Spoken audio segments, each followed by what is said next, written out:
Nyanderekó seria, se for traduzir ao pé da letra, significa nossa maneira de viver, nossa maneira de ser. Não é uma salida ou uma porta de escape, pero uma porta de entrada, não? Um caminho para resgatar a maravilha que é o ser humano e que está sendo tão avultado hoje por tantas ideologias, por la forma de existência que ele degrada. Então, não podemos solamente falar coisas teóricas ou ensinamentos teóricos. Hoje temos que trazer uma prática de existência para resgatar tudo isso, toda essa miséria humana, não, que o ego criou, a separação da divindade. Nós nos cerramos, nos estancamos com relação a isso que chamamos de espírito, não? A vida como um todo, como parte integrante de um todo. Então temos que praticar uma existência de resgate. O Nyanderekó, nesse momento, sua principal missão, se formos usar um termo também assim que é muito já massacrado na língua, é trazer esta possibilidade de outra existência dentro desta existência.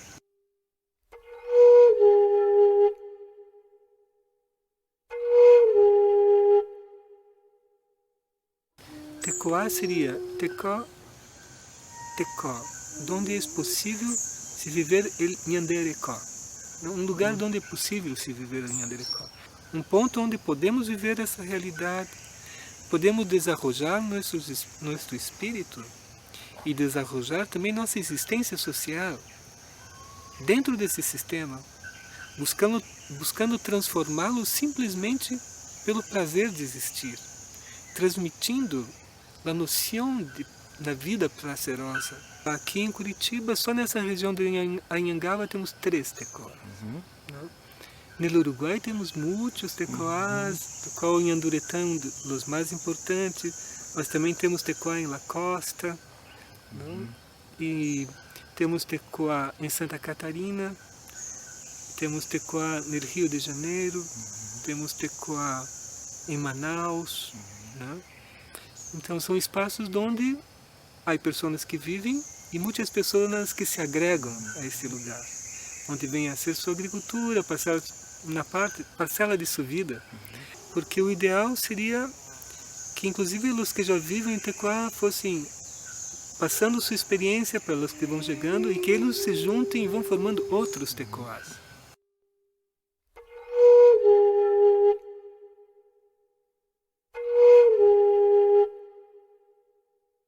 A língua do Ocidente já está contaminada. Por isso que eu hago um grande esforço para ensinar o Guarani. Uma língua que não passou por todo esse processo. Não teve Aristóteles com suas categorias, não teve Descartes, não teve todos esses homens, não é teoria cartesiana, não? Porque todas essas coisas impactaram a língua.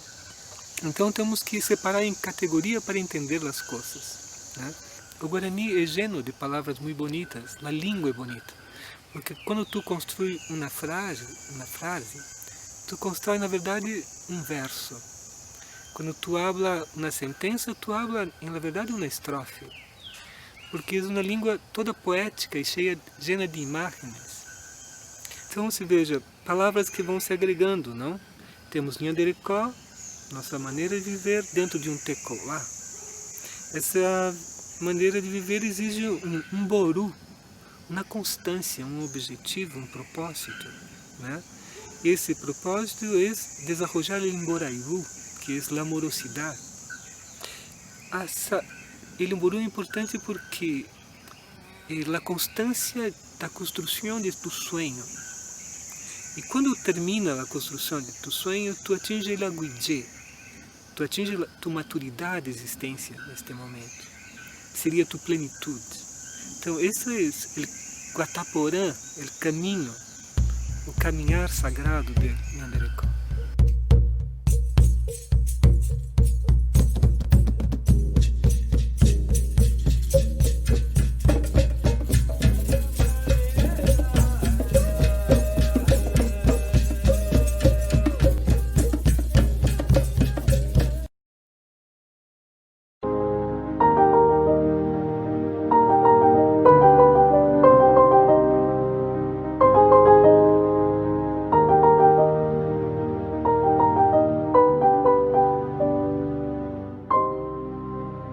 Estamos na Catedral Basílica de Curitiba, Nossa Senhora dos Pinhais, e hoje vamos também falar um pouco sobre a importância da presença da Igreja Católica na cultura, na arte e na literatura. Por isso nós vamos mostrar um pouco dois modelos de igreja, de arquitetura, digamos assim, de presença aqui em Curitiba.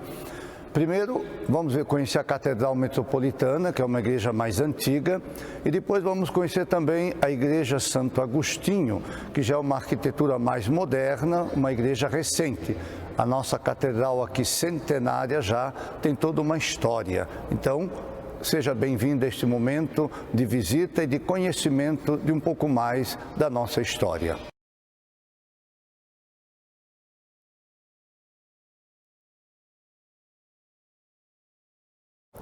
A Catedral Metropolitana de Curitiba é um prédio construído em 1893, em estilo neogótico. Para os padrões da época, prédio moderno, principalmente porque expressava os novos valores que começavam a chegar à cidade de Curitiba, os valores republicanos. Dentro deste prédio, existem algumas características próprias dele e que realmente vamos aos poucos conhecer nesse breve vídeo. Primeiro, os próprios vitrais desta catedral, eles contam a história da Sagrada Escritura a partir dos olhos da Virgem da Luz, Senhora da Luz, ou simplesmente Nossa Senhora Maria. Então, a cada vitral, somos convidados a refletir sobre uma passagem do Evangelho e da vida de Maria, dentro da Palavra de Deus. Possuímos também dentro dessa igreja catedral um órgão de tubo, ainda pneumático, significa que ele é movido basicamente a ar. São dos irmãos Bohr, construído provavelmente no Rio Grande do Sul e trazido para a cidade de Curitiba. A Catedral de Curitiba, na década de 80, recebeu a visita do Papa João Paulo II, que celebrou uma grande missa em nossa cidade. A cátedra que se encontra nesta igreja foi usada pelo Papa João Paulo II e é também hoje um dos símbolos dessa cultura, da parte cultural de nossa cidade de Curitiba. Assim como a Catedral de Curitiba, propriamente o seu prédio, ela influenciou também outros locais da própria cidade, a própria questão cultural de Curitiba, visto que a igreja era o polo que irradiava a cultura para as pessoas e também, além de irradiar, ela era cuidadora ou defensora da própria cultura. Então, as pessoas que acorriam à igreja e acorrem à igreja hoje, quando aos domingos, de maneira especial, os turistas vêm a esta igreja catedral, eles vêm para conhecer a cultura intrínseca a essa estrutura de igreja. Então, quando ela hoje, dentro da Praça Tiradentes, ela se destaca, ela não se destaca somente pela questão religiosa, mas por um convite às pessoas aqui entrarem e conhecerem aquilo que hoje quase não mais se encontra dentro das nossas igrejas em Curitiba. Quer dizer, então, ao visitar a Igreja Catedral, somos convidados a uma imersão na cultura e, principalmente, ser testemunhas dessa cultura junto às outras pessoas que aqui passam. Como nós vimos agora há pouco, lá quando mostrávamos a Catedral Metropolitana de Curitiba, vendo a influência da arte, a influência da cultura na nossa sociedade e também no mundo, né? A influência da Igreja Católica. Nós vimos a Catedral Centenária, por exemplo, agora estamos aqui na Igreja de Santo Agostinho e Santa Mônica, aqui no bairro do Aú, e é uma outra arquitetura, é uma outra arte. Essa igreja é uma igreja moderna, como vocês podem ver, os vitrais transparentes, E o sentido dele é justamente que eles possam se ver. Vocês vão ver lá no fundo, onde se vê os pinheirais, é uma arte moderna e uma maneira nova. Essa igreja aqui foi inaugurada em 81. Então, quer dizer, é bem recente, né? Comparado àquilo que realmente influenciou durante todo o tempo a igreja, digamos assim, a cultura e a arte da igreja. Hoje, por exemplo, nós também vemos a influência, ou melhor, teve muito mais a influência da Igreja Católica também na literatura. Isso aconteceu de várias maneiras, principalmente depois da chamada conversão de Constantino em 312, lógico, o império se torna cristão, então passa a ter uma grande influência a Bíblia, que era o livro dos cristãos, e nós vemos a Bíblia influencia a cultura, influencia a literatura, influencia os costumes, digamos, de toda uma época, e até hoje ela chega a este ponto. A própria ideia de universidade, por exemplo, a universidade ela surge na Idade Média com a Igreja Católica. Então, o nosso conceito de universidade é o católico medieval. Então a igreja investiu muito nisso e ela influenciou muito o pensamento. E aí nós olhando a influência, digamos, no mundo que teve a igreja durante todo esse tempo, nós também podemos ver a influência da própria Igreja Católica no Brasil, que no começo ela era a única igreja presente aqui, depois vieram as outras, mas a literatura, ela nasce sob o signo católico, que é justamente chamada de literatura jesuítica. As nossas primeiras manifestações literárias foram dos padres missionários. Por exemplo, o Padre Vieira, os famosos sermões do Padre Vieira, uma coleção completa. No teatro também nós temos a presença, no teatro e na poesia, a presença, por exemplo, de José de Anchieta, hoje canonizado pela Igreja Católica. E aí nós vemos então toda essa influência através da catequese que foi feita inicialmente no Brasil.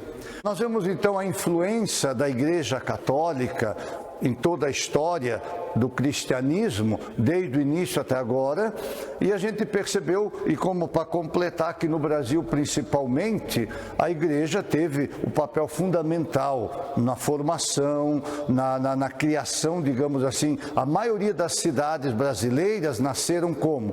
Ao redor de uma igreja católica. Isso durou até muito pouquinho tempo, mas hoje a gente vê a presença também de muitas outras igrejas, muitas outras instituições, mas ainda, mesmo muita gente não destacando, mas até hoje a Igreja Católica tem uma influência grande através das universidades, temos muitas universidades católicas.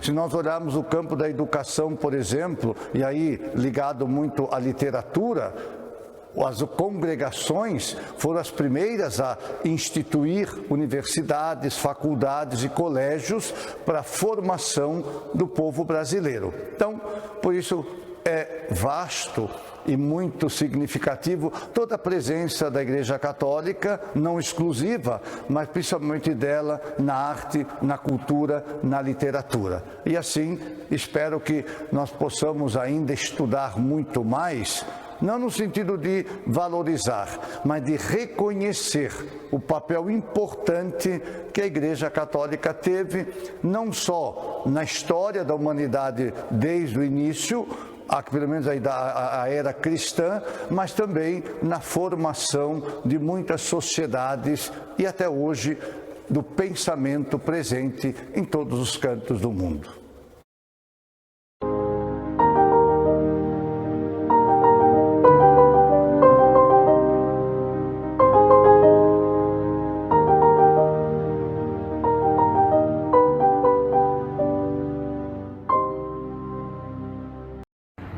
Boa tarde, queridos amigos. Un prazer poder ensinar para vocês um pouco de nossa sinagoga, nosso espaço sagrado judaico aqui na comunidade israelita do Paraná, o centro israelita do Paraná. E aqui, como vocês podem ver, como está escrito lá acima, Sinagoga Beit Yaakov.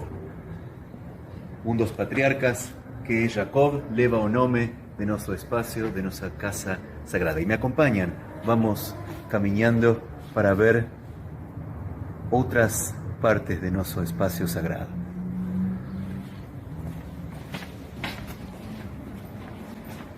Pasamos por aquí y aquí tenemos, como todas esas puertas de Israel, las familias de Israel, a mezuzá, ese enfeite, ese objeto, la verdad, sagrado que fica en todas las puertas de las familias judías para cuidar las casas. Y dentro de esa caixinha tenemos un pergaminio con texto do Pentateuco, da palabra de Deus, da Biblia hebraica.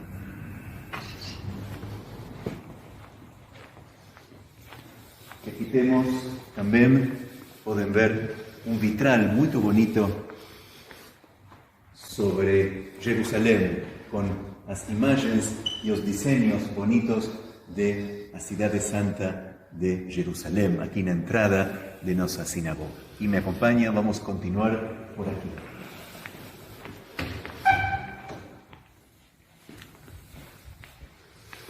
Aquí estamos entrando en nuestro espacio sagrado, en nuestra sinagoga, y aquí van a poder ustedes apreciar y ver qué bonito que es nuestro espacio, que en hebraico se llama Beit HaKnesset, la casa de reunión.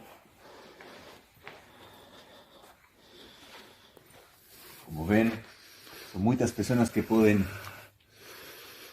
entrar aquí cuando tenemos nuestras ceremonias, casamientos, ceremonias de crianzas de 12, 13 años, cuando entran a ser parte formal del pueblo de Israel, del pueblo judeo. Y también todas esas ceremonias, todas esas cosas, todas esas festividades acontecen en ese nuestro espacio sagrado.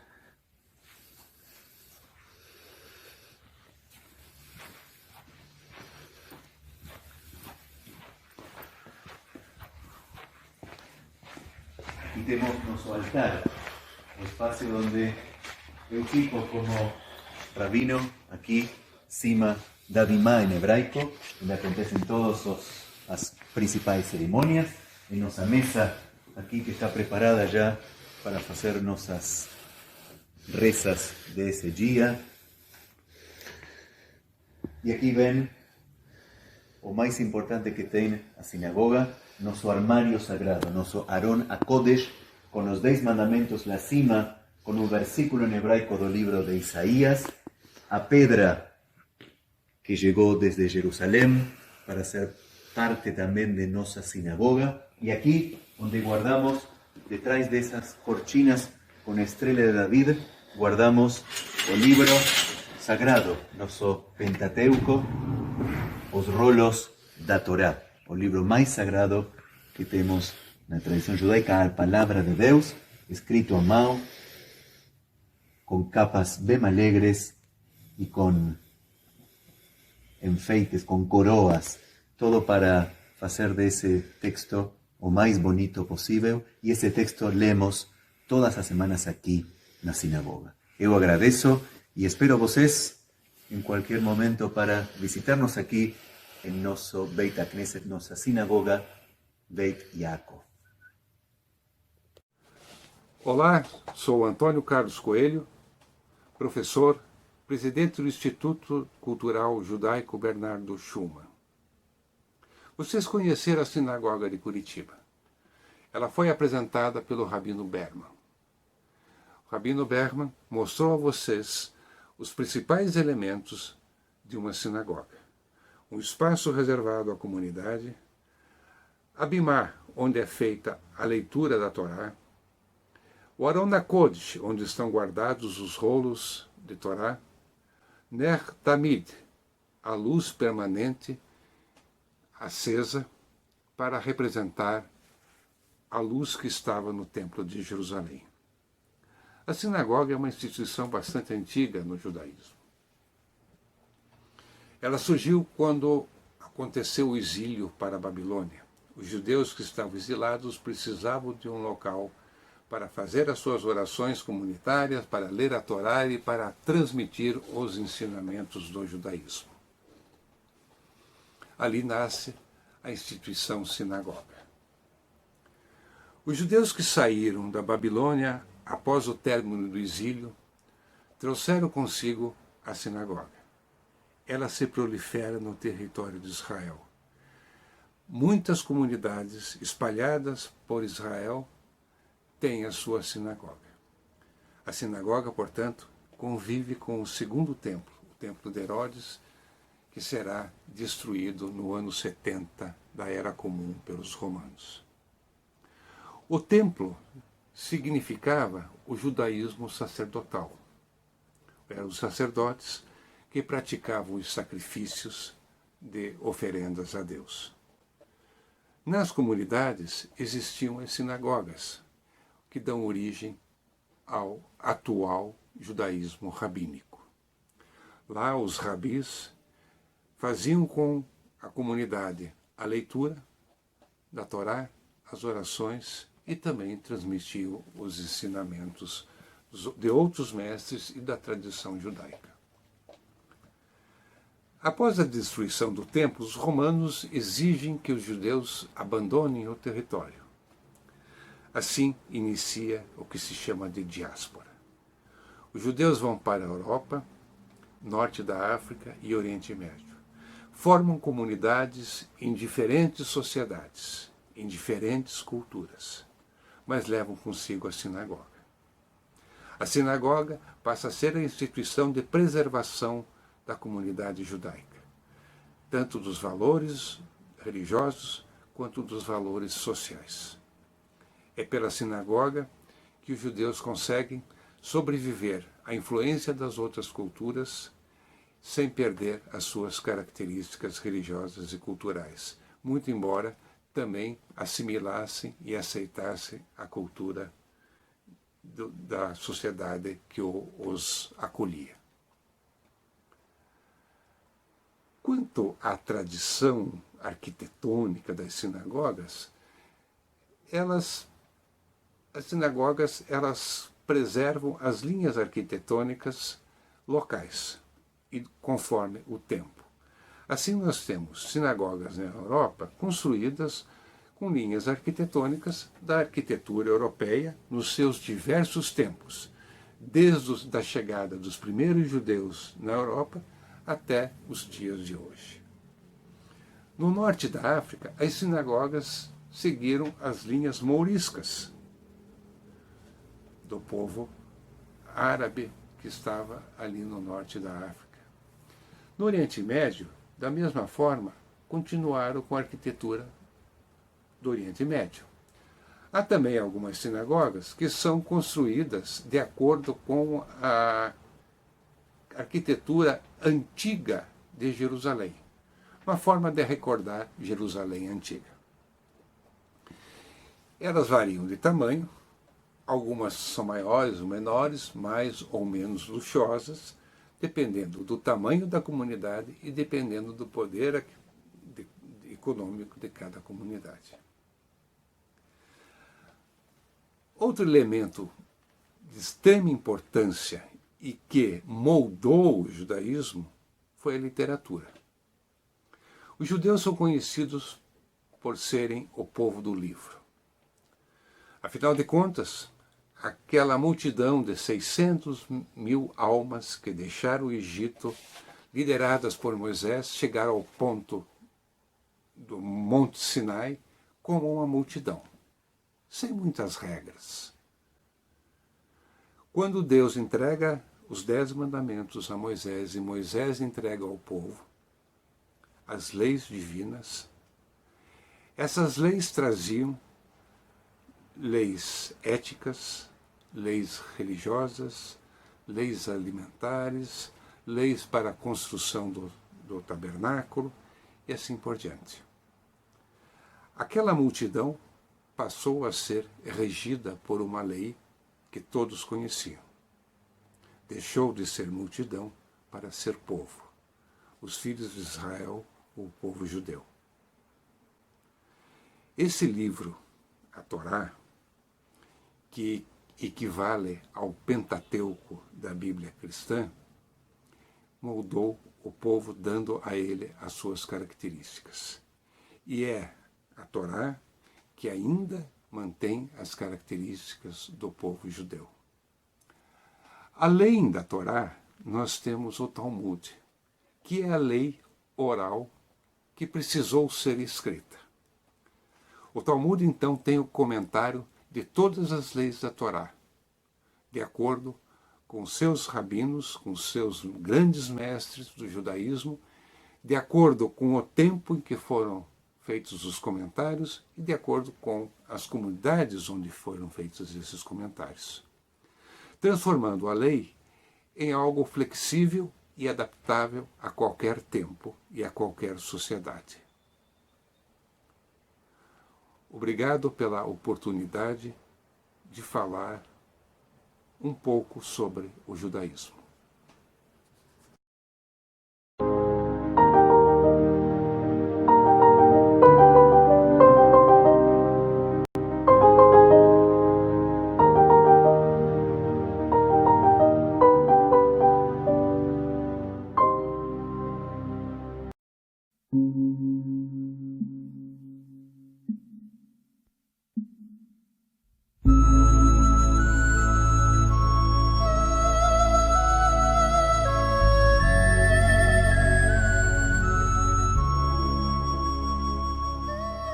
Dalai Lama nos traz essa reflexão.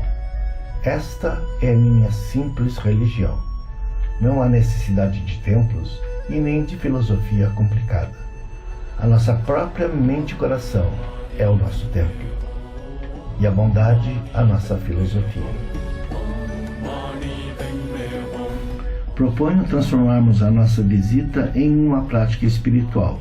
No budismo, toda a prática ela é composta pela motivação, a visita no caso de hoje, e a dedicação ao final. Prece das 7 linhas, a motivação. Rum, na fronteira noroeste do país de origem, o coração de pólen de uma flor de lótus, você obteve o mais excelente e maravilhoso Siddhi. Renomado como aquele que nasceu do lótus, você está cercado por um vasto séquito de dakinis. Enquanto pratico seguindo seus passos, rogo que se aproxime para conceder suas bênçãos. Ó Guru Pema, conceda-me os Siddhis. Refúgio e Bodhicitta. No Buda, no Dharma e na excelente Assembleia da Sangha, até que alcance a iluminação, neles eu tomo refúgio. Através da minha prática das 6 perfeições, possam todos os seres sencientes alcançar o estado búdico. A prece das 7 linhas é a nossa motivação, que nos faz compreender que sem lodo não há lótus. E assim, deixamos de perder tempo em nossas vidas procurando um lugar confortável dentro desse lodo. Ao invés disso, nós passamos a transmutar essa negatividade numa flor de lótus que desabrocha natural e espontaneamente sobre as lágrimas do lago, embaixo de um sol e um céu azul, adornado por um arco-íris de 5 cores.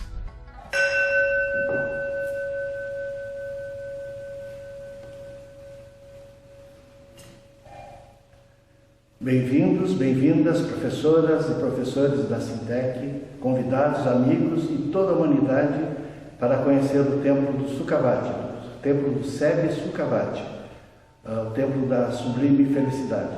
Estejam todos à vontade.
Buri Swaha Gate Gate Para Gate Para Samgate Buri Swaha Gate Gate Para Gate Para Samgate Buri Swaha Gate Gate Para Gate Para Samgate Buri Swaha.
O templo que nós visitamos foi projetado para 250 pessoas e utilizados regularmente antes da pandemia para estudos e práticas da meditação, yoga e tai chi chuan, além de cursos e retiros já realizados pelo Lama Santin e pela monja Coen.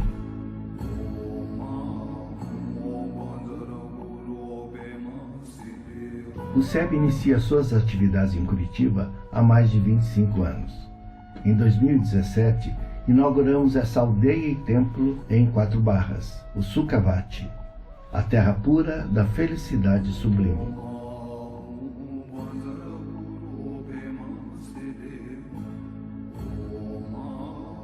O Sukhavati também é uma aldeia ecológica e sustentável, que mantém uma horta orgânica, um pomar e um meliponário que atende a 100 famílias. E assim conduzimos nossas mentes com a aspiração de transformarmos a educação formal com prática de sabedoria, meditação e respeito à diversidade. Que todos os seres sejam felizes. Dedicação. Ao longo de minhas muitas vidas e até este momento, todas as virtudes que eu tenho alcançado, inclusive os méritos gerados por esta prática, e todas as que vier a conseguir, ofereço para o bem-estar dos seres sencientes. Possam a doença, a guerra, a fome e o sofrimento diminuir para todos os seres, enquanto sua sabedoria e compaixão aumentam nesta em vidas futuras. Possa eu claramente perceber todas as experiências como sendo tão insubstanciais quanto o tecido do sonho durante a noite, e imediatamente despertar para perceber a manifestação de sabedoria pura no surgir de cada fenômeno. Possa eu rapidamente alcançar a iluminação para trabalhar sem cessar pela liberação de todos os seres.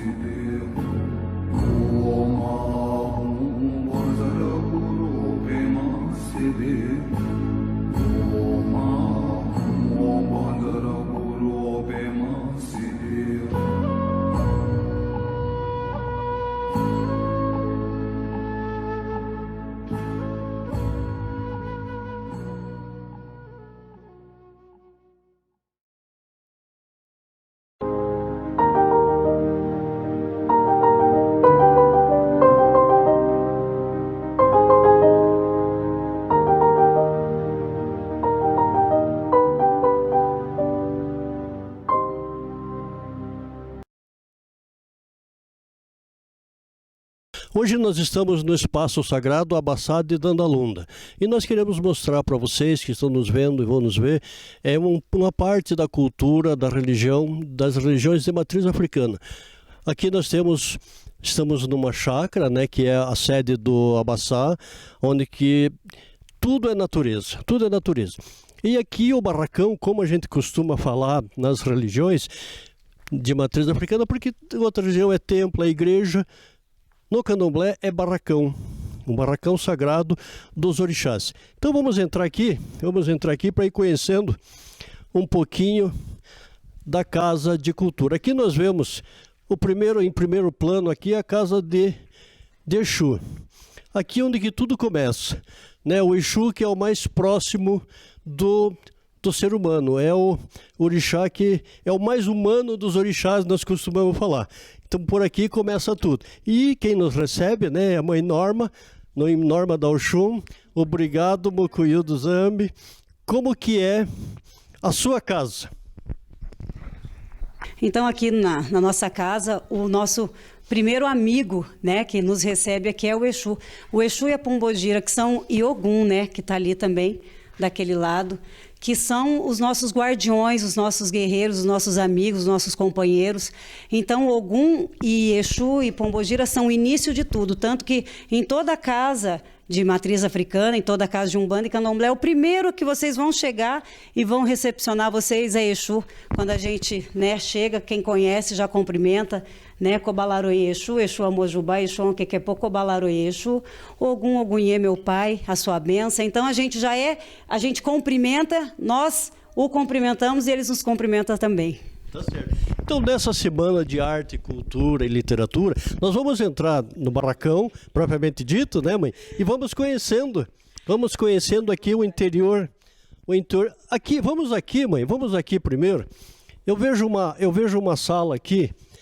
Aqui, quando a gente chega aqui, tem uma primeira sala aqui. O que é essa sala aqui, mãe? Aqui é a sala onde eu jogo búzios, que eu faço jogo de búzios.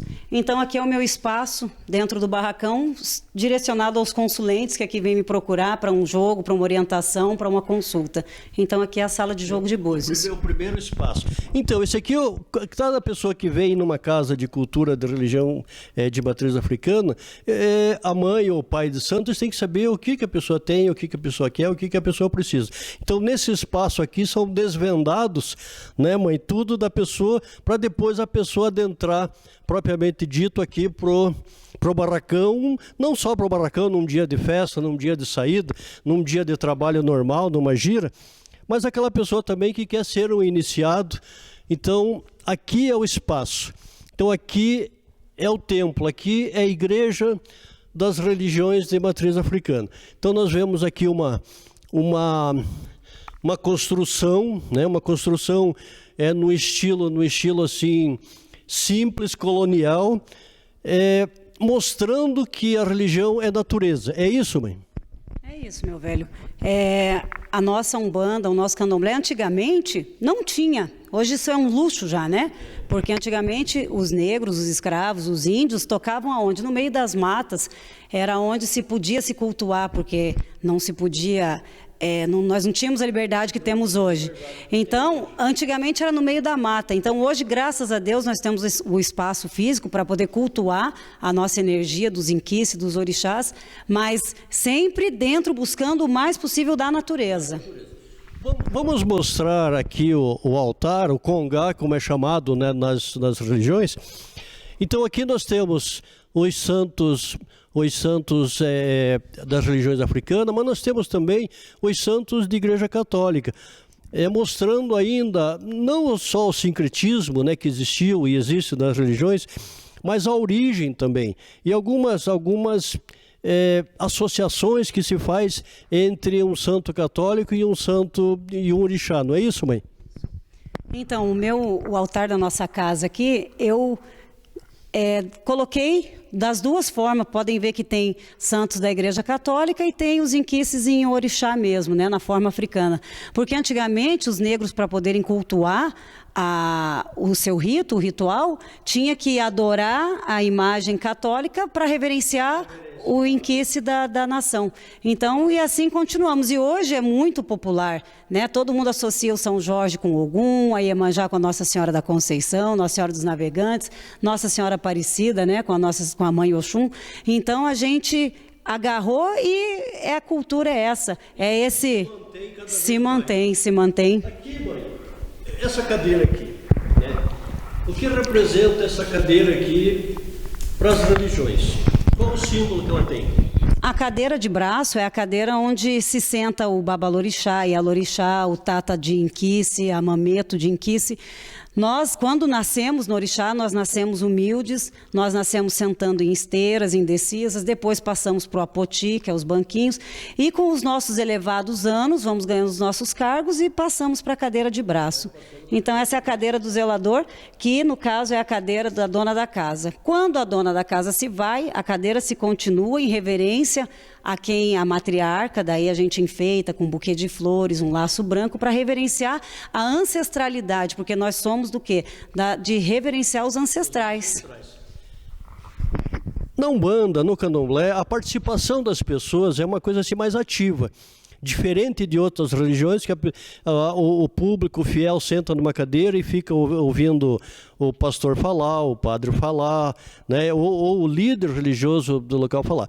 Na Umbanda e no Candomblé, não. Ninguém fica ouvindo muito tempo, não. Porque é feita uma chamada gira, as pessoas participam, se interagem junto com a mãe, com o pai, mas tudo começa por aqui. Tudo começa aqui pelos atabaques. Pelos atabaques, pelos ogãs, pelos alabês. Como que chama na Angola, mãe? É Tata de Ngoma, né? Alabê, Tata de Ngoma, Tata Cambuí, Tata Kivonda. Então são os ogãs, né? E aqui é uma das partes principais do axé, porque é com a vibração do atabaque, é com o toque dos atabaques que os inquices, que os orixás vibram, que a energia transforma, que a alegria transpassa por todo o ambiente e tudo acontece. Então é a partir do toque que vem as palmas, vem os cânticos, e ali a gente começa a invocar também os ancestrais, os inquices, os orixás, os guias, pretos velhos, enfim, todos. Tá certo, mãe. Nós estamos vendo aqui, eu vou pedir que mostre aqui, por exemplo, aqui tem uma curiosidade para vocês que não conhecem, né? Então aqui nós temos aqui, né, o chamado entoto, né? Em cima tem também os assentamentos. O que representa, mãe? Aqui, como o senhor falou, né, a nossa cumieira, o nosso axé, aqui é onde a gente chega, a gente reverencia, a gente pede, toma a benção, a gente bate a cabeça, a gente dobra o nosso corpo ao chão. Às vezes muita gente chega ali, bate aqui, não sabe nem o que está fazendo. Não, mas a gente dobra o nosso corpo ao chão pedindo vida, que aqui está plantado, aqui está sincretizado energias com ervas, com raízes, com elementos da natureza, para fazer o quê? Essa ligação entre terra e energia e nós aqui para podermos trabalhar. Olha aí, então aqui seria o centro da gira, aonde que capta as energias da natureza, mas para isso tem que ter um fundamento preparado, tipo um captador de energia, para que todos os integrantes, todos os participantes absorvam essa energia positiva e busquem não, eles já vieram buscar, né? Que levem aquilo que eles vieram buscar de positivo, de saúde, de paz, de prosperidade. Então esse foi um pouquinho, né, do Abassado de Andalunda, mostrando nessa semana de arte, cultura e literatura, um pouquinho das religiões de matriz africana. Eu quero agradecer a Mãe Norma do Oxum, né, que gentilmente nos recebeu aqui na sua casa, e vamos encerrar então esse vídeo para vocês, agradecendo a mãe, mas ouvindo, né, uma cantiga da mãe, para a gente encerrar para vocês. Eu que agradeço, o Abassado está de braços abertos, se vocês precisarem, que o Oxum nos traga muita vida, muita saúde, muita paz, muito amor, e reverenciando, como o pai falou, Oxum, então a gente canta. Deus das cachoeiras e cascatas, companheira de Oxóssi, o dono das matas, e também a rainha de meu pai Xangô. És bela com o seu ABB quando dança é faceira. És a dona do ouro, a mãe verdadeira, sobre o mar de prata, de joelhos eu vou implorar. Seu canto é o meu acalanto na hora da dor, e a minha tristeza meu canto enxugou. Ora eu, mãe Oxum, rainha do Ijexá, seu canto irradia a alegria, traz a paz, traz a harmonia, em suas águas eu a vejo se banha. Oxum, como é lindo vê-la bailar, vou pedir na cachoeira. Ora eu, nunca me deixe sozinho, eu sou filho seu, a sua mina tem ouro, seu tesouro tem poder, toda vez que eu precisar, mamãe Oxum vem me bater. Ora eu,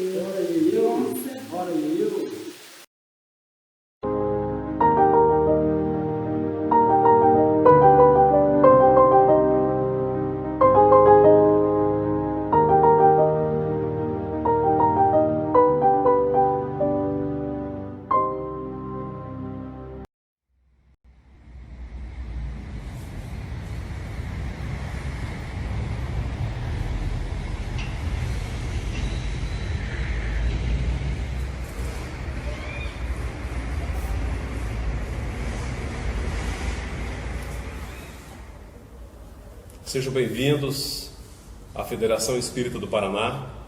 Nós estamos fazendo uma visita guiada à sede histórica da Federação, ao Teatro da Federação e a um espaço de treinamentos, o nosso auditório, também da sede histórica, onde, aliás, os professores conhecem esse espaço de eventos que nós já participamos juntos aqui. Nós estamos num lugar bastante aconchegante aqui na área administrativa, no prédio da administração da Federação, e esperamos que todos vocês, professores, aproveitem bem o nosso tour, a nossa viagem, deixando aqui o convite para que visitem o nosso site feparaná.com.br, e lá tem todos os links para que vocês naveguem, passeiem, pesquisem outros departamentos da Federação aqui do nosso estado. Nós agradecemos muito a presença, o incentivo, a visita, o compartilhamento e desejamos a todos uma boa visita à Federação.